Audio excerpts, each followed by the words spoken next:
Halo sobat-sobat Universe pencandu film, kembali lagi bersama Universe Review Film. Bagaimana kabarnya sobat-sobat Universe sekalian? Semoga dalam keadaan bahagia selalu ya.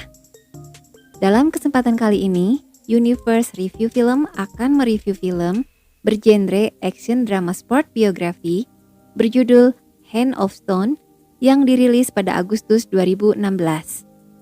Film ini disutradarai oleh Jonathan Jakubowicz dan dibintangi oleh sederet aktor yang andal, yaitu Edgar Ramirez yang berperan sebagai Roberto Duran dan Robert De Niro sebagai Ray Arcel, pelatih tinju legenda yang telah 18 kali berhasil melatih juara dunia.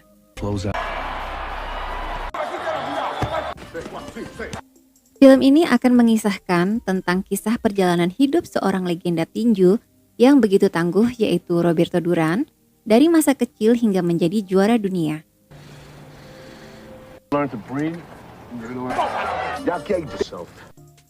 Masa kecilnya bisa dibilang suram. Ia tumbuh besar di sebuah kota kecil Panama, dan ia sudah tidak mempunyai ayah dalam usia yang masih belia. Perilakunya yang sangat mudah terpancing amarah membuat dirinya menjadi seorang yang sangat keras dan seringkali terlibat perkelahian. Bagaimana alur ceritanya? Yuk simak terus. Film diawali seorang laki-laki tua memasuki arena tinju Madison Square Garden, di mana pada saat itu sedang berlangsung pertandingan tinju antara Roberto Duran melawan Benny Huertas pada bulan September 1971. Lelaki tua itu adalah Ray Arcel, pelatih tinju legenda yang telah berhasil melahirkan juara tinju dunia. Ray tertarik melihat Duran, dikarenakan Duran memiliki bakat dan insting yang luar biasa, dan dia berpikir mungkin dengan sedikit polesan dari dirinya, Duran akan menjadi juara dunia. Pertandingan itu pun dimenangkan oleh Duran dengan kemenangan TKO. Adegan berlanjut ke ruang ganti. Ray Arcel tampak sedang mengobrol dengan Carlos, yaitu promotor Duran sekaligus orang terkaya di Panama. Carlos mempromosikan bahwa Duran adalah petinju hebat. Dia telah bermain 25 kali tanpa kalah dan diantaranya 22 kali menang KO. Carlos yakin bahwa Ray bisa membuat Duran menjadi juara dunia dan memintanya untuk menjadi pelatih utama Duran karena Duran masih liar dan kurang disiplin. Carlos mengatakan bahwa Duran dibesarkan di jalanan dan dia berkelahi dengan semua orang, membenci semuanya, termasuk Amerika Serikat. Lebih lanjut, Carlos menjelaskan bahwa ayahnya Duran adalah orang Amerika yang meninggalkan ibunya ketika Duran masih kecil. Dia tidak bisa menjadi juara dunia dengan usahanya sendiri, dan itu perlu bantuan Ray, ujar Carlos. Ray pun sedikit bimbang, sebab ia sudah 20 tahun pensiun karena ada tekanan dari mafia tinju di Amerika. Ray sendiri ingin melatih Duran, hanya saja mafia atau mereka menyebutnya orang yang bijaksana masih mengawasi Ray, dan satu-satunya jalan yaitu melatih Duran dengan gratis, dan nanti akan diperlihatkan dalam adegan selanjutnya. Pada saat Ray dan Carlos sedang mengobrol, tampak Duran masuk ruang ganti sambil membawa es krim dengan 33 macam rasa. Carlos lalu memperkenalkan Ray pada Duran, tetapi Duran menanggapinya dengan acuh dan tak peduli, karena Ray adalah orang Amerika, dan hal itu membuat Carlos gusar. Carlos menjelaskan bahwa Ray Arcel adalah pelatih hebat yang telah melahirkan 18 juara dunia.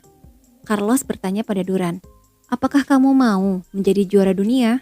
Maka Ray adalah kuncinya, dan Duran pun terdiam.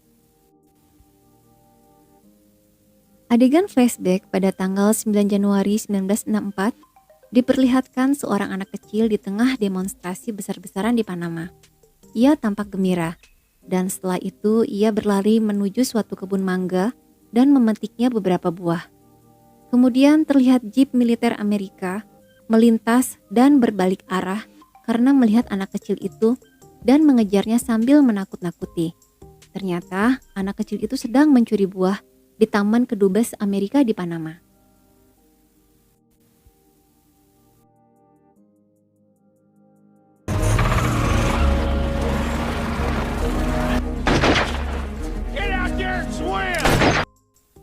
Saat anak kecil itu sudah sampai di kota, tampak demonstrasi masih terlihat dan anak itu pun masuk ke dalam rumahnya yang di dalamnya ada ibu dan saudara-saudaranya bersembunyi di bawah ranjang dikarenakan takut ada peluru yang nyasar. Lalu anak itu pun berbagi buah bersama keluarganya. Ternyata anak kecil itu adalah Roberto Duran kecil. Terlihat keluarganya dalam keadaan kesusahan. Duran kecil hidup di jalan bersama teman-teman kecilnya dan diasuh oleh beberapa guru jalanan. Dan yang paling berpengaruh adalah Kaufland. Dia seperti pendongeng untuk lingkungannya yang mengajarkan anak-anak asuhnya bagaimana untuk bertahan hidup. Dalam kehidupan sehari-harinya, Duran kecil bekerja sebagai loper koran lokal. Pada suatu hari, saat dia mengantarkan koran untuk sebuah sasana tinju, Duran kecil melihat dengan antusias bagaimana mereka sedang berlatih bertinju, gerakan kaki dan cara memukul. Karena merasa tertarik, maka Duran kecil pun memberanikan diri untuk meminta pelatih yang belakangan diketahui bernama Plomo untuk melatihnya. Akan tetapi pelatih tersebut tidak tertarik hingga ia ditolak dan akhirnya Duran kecil pun pergi. Di tempat yang tersembunyi, tampak kerumunan orang dewasa sedang bersorak-sorai. Ternyata pada saat itu, Duran kecil sedang bertinju ilegal melawan anak kecil lainnya. Dan dia dijadikan taruhan oleh orang-orang yang menyaksikan pertandingan tersebut, yang akhirnya dimenangkan oleh Duran dengan TKO. Pertandingan tinju jalanan ilegal itu ternyata diperhatikan oleh Plomo, si pelatih tinju sasana dari kejauhan. Dan pelatih itu terpesona atas keterampilan Duran kecil dalam bertinju. Sepertinya bakat alami bertinjunya sudah terlihat meskipun belum pernah berlatih. Setelah mendapatkan uang taruhannya, Duran kecil dan pendukungnya pun pergi. Namun naas bagi Duran. Ternyata patroli tentara melihat hal itu dan akhirnya menangkap Duran kecil kemudian membawanya ke penjara. Karena melihat potensi Duran, maka pelatih itu tertarik dan berniat membawa ke sasana tinju miliknya untuk dilatih. Pelatih tinju itu datang ke penjara dan menebus Duran kecil. Dia berkata akan melatih Duran bertinju, dengan syarat Duran kecil tidak boleh mencuri dan berkelahi di jalanan. Jika hal tersebut dilanggar, maka pelatih itu sendiri yang akan memasukkan Duran ke penjara lagi dan akan meninggalkannya sendiri di sana. Duran pun setuju dengan syarat yang diajukan oleh Plomo, si pelatih tinju itu. Kemudian Duran pun dilatih cara bertinju, bagaimana cara memukul, cara menghindar, dan gerak langkah kaki. Duran selalu menang dalam pertandingan, dan hal yang menarik adalah setiap Duran kecil memenangkan pertandingan, Plomo selalu membelikan es krim kesukaannya, dan kebiasaan itu berlanjut hingga dia menjadi juara dunia. Di hari yang cerah pada tanggal 29 Januari 1971 di kota Panama, terlihat Roberto Duran mencoba menyapa gadis pirang cantik anak sekolah. Karena wajahnya cantik, Roberto pun dengan gigih merayu gadis itu. Dan akhirnya ia mendapatkan cintanya. A ti esa vaina es rico. Que yo no muero. No muero. Estás loco. Cásate conmigo. Setelah Roberto Duran memenangkan banyak pertandingan tinju lokal, karirnya semakin bersinar semenjak bertemu dengan orang terkaya di Panama, yaitu Carlos Eleta, dan menjadi promotor tinjunya. Carlos Eleta tertarik dengan Roberto Duran karena pelatihnya bilang bahwa Duran adalah petinju hebat dan tidak pernah kalah serta ingin menjadi juara dunia. Carlos Eleta pun berjanji akan membawa Duran bertanding di Madison Square Garden, New York, Amerika. Adegan berikutnya, flashback pada tanggal 19 September 1953, tampak Ray Arcel menceritakan dirinya. Pada awal tahun 50-an, Ray Arcel berniat agar pertandingan tinju dimasukkan ke dalam acara TV nasional, sehingga seluruh rakyat Amerika dapat melihat pertandingan tinju tersebut. Akan banyak orang yang tertarik menontonnya, dan pasti akan bermunculan bakat-bakat baru dalam olahraga tinju. Tetapi orang bijaksananya New York atau mafianya tinju tidak setuju. Mafia itu ingin kota New York sebagai pusat tinju. Dan kalau mau menonton pertandingan tinju, maka harus datang ke New York. Untuk membungkamnya, agar tidak mencetuskan ide tersebut ke acara TV, seseorang dari suruhan mafia tersebut memukul Ray Arcel di kepalanya hingga kritis di rumah sakit. Tetapi untungnya Ray selamat. Mafia akan memaafkan Ray Arcel dan membiarkannya hidup apabila dia pensiun di dunia tinju. Dan akhirnya Ray Arcel pun terpaksa pensiun. Akan tetapi 17 tahun sesudah pensiun, Ray Arcel tergoda terjun kembali untuk melatih tinju. Setelah melihat pertandingan Roberto Duran yang terlihat pada adegan di awal film. Menurut Ray, Roberto Duran adalah petinju yang mempunyai bakat yang hebat, tetapi tidak ditangani oleh pelatih yang tepat. Dan Ray Arcel pun merasa bertanggung jawab meskipun resikonya mafia New York bisa membunuhnya. Ray Arcel pun akhirnya membuat keputusan untuk melatih Duran, meskipun hidup ketakutan dalam ancaman mafia. Berikutnya, tampak Duran berlatih didampingi oleh Ray Arcel di kota Panama pada tanggal 28 Oktober 1971. Di situ diperlihatkan Ray Arcel memberikan motivasi, teknik, dan strategi dalam bertinju. Duran dilatih mentalnya untuk menjadi seorang petinju tangguh dan bermental seorang juara dunia. Di sela-sela latihan dalam mempersiapkan pertandingan tinju berikutnya untuk melawan juara dunia kelas ringan yaitu Ken Buchanan, akhirnya Duran mendapatkan cintanya Felicia. Akan tetapi hubungan keduanya masih rahasia karena Felicia berasal dari kalangan kelas atas, sedangkan Duran berasal dari kalangan kelas bawah.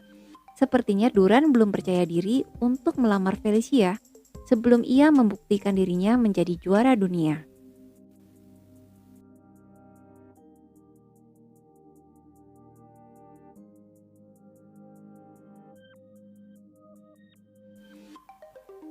Menjelang pertandingan Duran melawan juara dunia Ken Buchanan di New York, diperlihatkan Ray Arcel didatangi oleh kepala mafia tinju.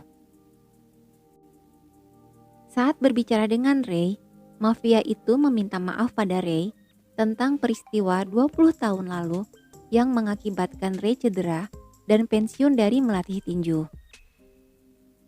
Sebagai balas jasa atas pengampunan dirinya, Ray pun memberikan saran kepada mafia itu untuk bertaruh pada Duran. Dengan imbalan kalau Duran menang, maka Ray bebas untuk melatih tinju. Dan apabila Duran kalah, maka mafia itu dipersilahkan untuk menembak dirinya. Dan perjanjian pun dibuat. Pada tanggal 26 Juni 1972, pertandingan pun dimulai. Di pasar taruhan ditampilkan 14 melawan 3 untuk keunggulan Ken Buchanan. Dalam artian, Duran tidak diunggulkan menang dalam pertandingan itu. Roberto Duran on his 9-1 round, not throwing everything.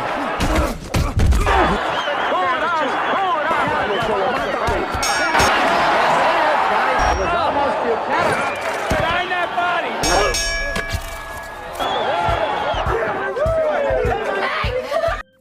Setelah melalui pertandingan yang keras dan melelahkan, dan pastinya atas arahan Ray Arcel, akhirnya Duran berhasil mengalahkan Ken dengan menang TKO. Seluruh penonton dan warga Panama pun bersorak-sorai dan bergembira, termasuk pacarnya Duran, Felicia, yang menonton di rumahnya bersama ayah dan pembantunya. Semenjak menjadi juara dunia kelas ringan, maka pada tahun 1973, 1975, 1977, Duran selalu memenangkan pertandingan dengan hasil selalu menang KO. Duran pun mendapatkan julukan Hand of Stones, tangan batu karena pukulannya yang sangat keras dan kuat. Semenjak itu, kehidupan Duran berubah menjadi makmur dan kaya raya. Meskipun ia sudah menjadi kaya raya, Duran selalu berbagi buat warga sekitarnya. Maka ia dijuluki juga sebagai petinju yang dermawan. Dia begitu senang melihat semua orang senang dan bahagia. Ketika Felicia yang kini sudah menjadi istrinya, melihat majalah tinju Amerika yang terkenal, yaitu majalah Ring. Di situ terpampang wajah petinju Sugar Ray Leonard yang didapuk menjadi Man of the Year di Amerika. Hal itu membuat istrinya menyarankan Duran untuk menantang petinju itu dengan tujuan untuk membuat Panama menjadi lebih disegani dan menghancurkan simbol dan pujaan rakyat Amerika. Karena pada saat itu sedang terjadi perselisihan politik dengan Amerika mengenai masalah terusan Panama. Adalah strategi pelatih untuk melihat pertandingan lawan sebelumnya, untuk menganalisis kekuatan dan strategi calon lawannya, apa saja keunggulannya dan kelemahannya. Hal itu adalah sesuatu yang penting untuk mengantisipasi dalam pertandingan nantinya. Ketika Ray dan Duran berdiskusi tentang itu, Ray memuji akan keterampilan dan kelincahan gerak kaki Leonard, sehingga membuat Duran merasa cemburu dan marah. Hingga pada suatu hari, Duran mendatangi Leonard ketika sedang makan bersama dengan istri dan timnya. Dengan sengaja Duran memprovokasi Leonard dan menghina istrinya hingga di luar batas, sehingga Leonard marah dan terpancing emosi. Semestinya, etika seorang petinju adalah tidak menghina dan merendahkan keluarganya. Kemudian Leonard pun bertekad untuk bertarung dengan Duran sebagai lelaki sejati. Maksudnya adalah bertarung adu kuat, adu pukulan. Karena Leonard dikenal sebelumnya sebagai petinju dengan kelincahan kakinya dan handal dalam menghindari pukulan lawan. Maka pertandingan pun dijadwalkan. Pertandingan akan digelar di kota Quebec, Kanada, dan kedua petinju pun mulai berlatih intensif dengan sangat keras dan penuh semangat. Pada tanggal 20 Juni 1980, hari besar pun tiba bagi kedua petinju. Hari yang dinantikan bagi pecinta tinju di seluruh dunia. Penonton terlihat dengan jelas mendukung Duran dan Leonard dicemooh sewaktu naik ke atas ring. Jalannya pertandingan tersebut sangatlah sengit. Ronde demi ronde terjadi jual beli pukulan yang sangat dahsyat dan itulah yang diinginkan oleh Duran. Sedangkan bagi Leonard, jual adu pukulan adalah sesuatu yang sangat fatal. Sebab biasanya dia menggunakan kelincahan kakinya serta strategi memukul dan menghindar. Kelincahan yang diandalkannya tidak tampak sama sekali sepanjang pertandingan yang berlangsung 15 ronde. Akhirnya Duran pun menang angka tipis atas Leonard dan seluruh penonton di seluruh stadion bergemuruh menyambut kemenangan Roberto Duran sebagai juara tinju kelas ringan. Tampak di negara asalnya Duran yaitu Panama, seluruh rakyat turun ke jalan untuk ikut memeriahkan kemenangan Duran sebagai pahlawan Panama yang hebat. Setelah kekalahan yang menyakitkan bagi Leonard, dia banyak merenung kesalahan apa yang telah dilakukannya, sehingga mendapatkan kekalahan yang sebelumnya belum pernah dia rasakan. Hingga pada suatu saat, dia mendapatkan titik permasalahannya, yaitu dia terbawa emosi yang tidak bisa dia kendalikan, karena kehormatan istri yang dicintainya dilecehkan, dan hal itu sepertinya disengaja oleh Duran. Leonard pun kemudian memaksa promotor dan manajernya untuk melakukan duel ulang secepat mungkin, dan jadwal pun dibuat yaitu 3 bulan kemudian. Immediately. Tell you what I'm gonna do, Carlos. Di adegan lainnya, tampak Duran menikmati hasil kemenangannya dengan hidup pesta pora. Hari-harinya selalu dipenuhi dengan pesta yang membuat bobot tubuhnya naik drastis tanpa terkontrol. Sementara itu, manajer Duran yaitu Carlos Eleta pun membuat perjanjian dengan promotor Don King tanpa sepengetahuan Duran dan pelatihnya Ray Arcel. Sewaktu Duran berpesta di kediamannya, Carlos Eleta datang dan secara tak langsung meminta Duran untuk menyetujui pertandingan ulang dengan Leonard. Duran pun menyetujui secara tidak sadar karena dalam keadaan mabuk. Pertandingan ulang dengan bayaran tertinggi dalam sejarah tinju di masa itu. Dalam pertemuan itu terjadi sedikit kesalahpahaman antara Duran dan Carlos Eleta, sehingga terjadi ketegangan di antara keduanya, dan imbasnya terjadi kepada Saflan, guru dan teman masa kecilnya sewaktu di jalanan dahulu.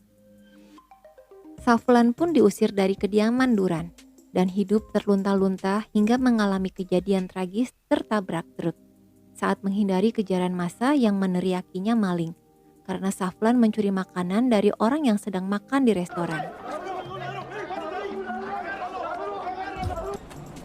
Gracias. Di adegan lain, Duran bertemu dengan ayah kandungnya yang telah sekian lama tidak berjumpa.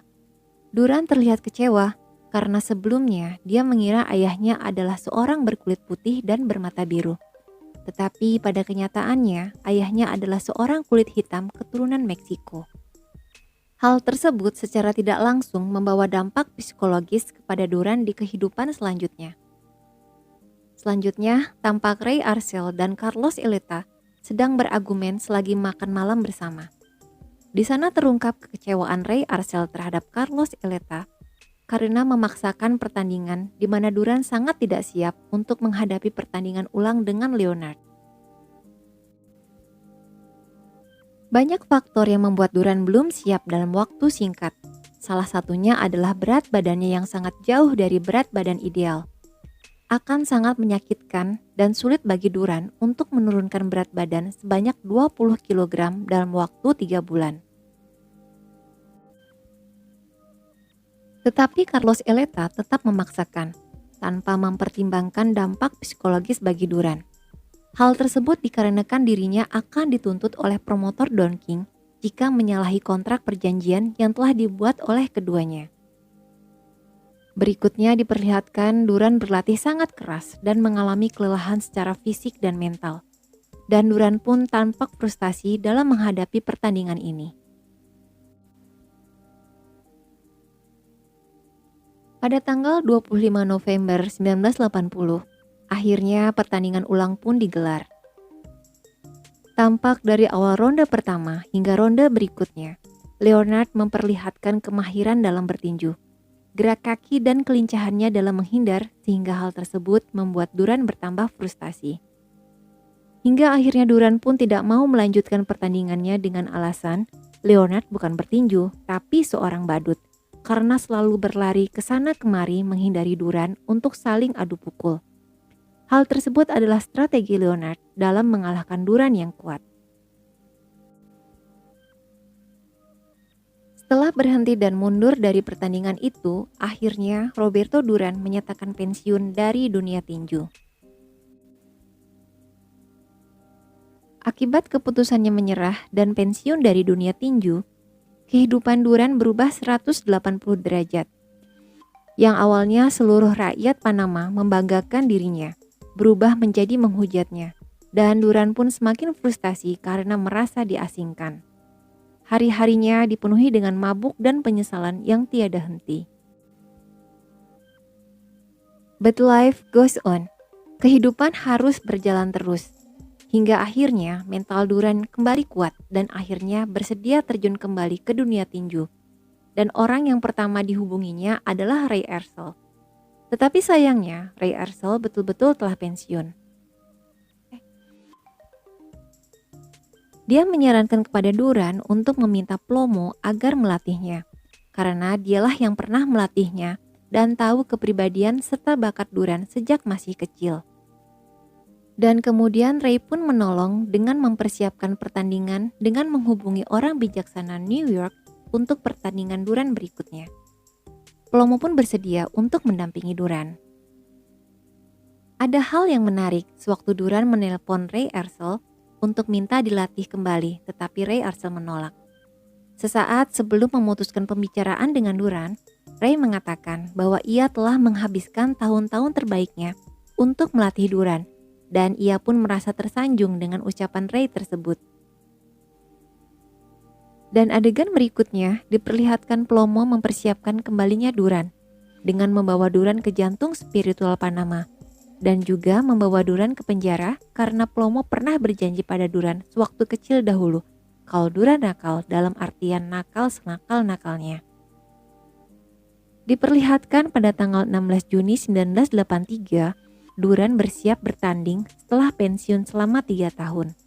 Dan calon lawannya adalah juara welter kelas ringan dengan badan lebih besar dan berusia jauh lebih muda darinya, bernama Davy Moore. Tetapi Duran tidak peduli dan siap bertanding. Nating tulus, Duran punya semboyan. Saat di ruang ganti Duran, tampak Sugar Ray Leonard mendatangi Duran untuk memberi semangat. Dan Duran pun meminta maaf atas kejadian sebelumnya yang menyakitkan bagi Leonard dan istrinya. Dengan lapang dada, Leonard pun memaafkan dan sampai sekarang mereka pun bersahabat. Jalannya pertandingan sangat menegangkan dan juga disaksikan oleh Ray Arcel yang sengaja datang untuk melihat Duran bertanding. Dalam setiap rondenya, terjadi adu pukul dan adu kuat, dan itu adalah kesukaan Duran dalam bertanding. Akhirnya, pada ronde ke-8, Duran pun berhasil memukul telak Davey Moore hingga tersungkur dan menang TKO.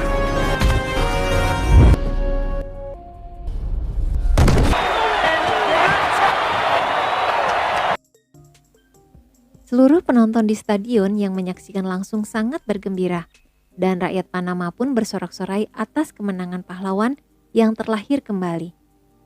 Dan film pun berakhir membahagiakan. Oke, sobat-sobat Universe, sekian dulu review filmnya. Silahkan subscribe kalau suka, dan jangan lupa bahagia. Sampai jumpa di review film berikutnya. Dadah!